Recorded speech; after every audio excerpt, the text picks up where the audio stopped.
Hi, I'm Mariah, and I'm going to show you a cute little gift you can make for your coworkers. I've gone with a hair clip. You can pick up a regular little hair clip from a beauty supply store, and I've also bought some self-adhesive rhinestones. So just pop off a few of the self-adhesive rhinestones.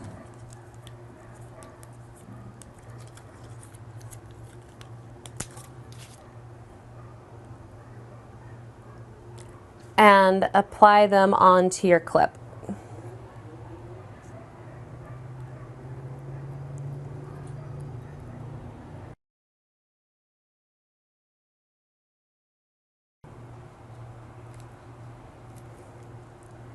So now that all the rhinestones are applied, your clip's ready to go.